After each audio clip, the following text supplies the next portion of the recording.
Tripura today ওয়েবসাইটের editor বাপি রায়ের ওপর হামলা এবং হেনস্থা করার ঘটনার সঙ্গে জড়িত অভিযোগে 5 সমাজদ্রোহীকে গ্রেপ্তার করেছে পূর্ব থানার পুলিশ।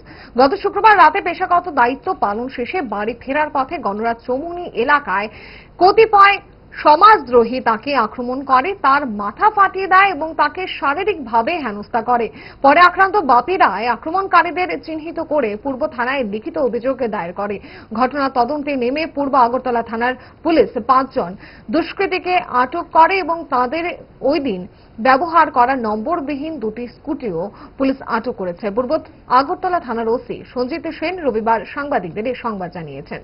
তো অ্যাকচুয়ালি উনি পরশুদিন যখন আমাদের জানিয়েছেন তখনই আমরা যে জায়গাতে ঘটনা হয়েছে সেখানে আশপাশ এলাকাতে আমরা সিসিটিভিগুলো কভার করি, এগুলার ফুটেজ কালেকশন করি। এখানে একটা স্কুটি ছিল যেটার নাম্বার ছিল না।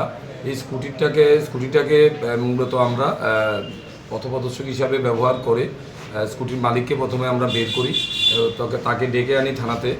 কালকে রাত্রিবেলা তাকে জিজ্ঞাসাবাদ করার পর তার সাথে যারা ছিল তাদেরও আমরা তুলে আনি। সকালে একজন বাকি ছিল, মেন যে প্রিন্সিপাল 21, তাকেও আমরা তুলে আনি। আনার পর জিজ্ঞাসাবাদ করার পর তারা বলে, তারা স্বীকার করে যে তাদের মধ্যে কিছু একটা নিজেদের দুনো পার্টির মধ্যে হট্টাগোল হয়েছে।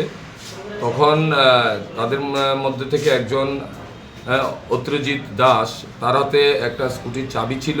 এই চাবিটা দিয়েই বাপিবাবুর মাথায় আঘাত করে এবং উনি গুরুতর জখমপ্রাপ্ত হয় এবং ব্লিডিং ইনজুরি হয়। তখন ওনাকে জীবিত নেওয়া হয়েছে। তো আজকে আমরা তাদের 5 জনের বিরুদ্ধে আমরা একটা এফআইআর নিয়েছি থানাতে। তাদের নামগুলি হলো টিটন দেব, অত্রজিৎ দাস, দীপঙ্কর গুহ, সাগর দেব এবং জীবন সরকার। তারা সবাই আজকে আমরা তাদের কোর্টে প্রেরণ করে মেডিকেল করানো হয়েছে। এখন তাদের কোর্টে আমরা পাঠিয়ে দেব।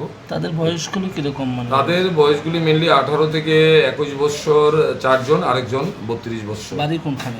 বাড়ি সবাই 79 টিলা জিবি এলাকার লোক।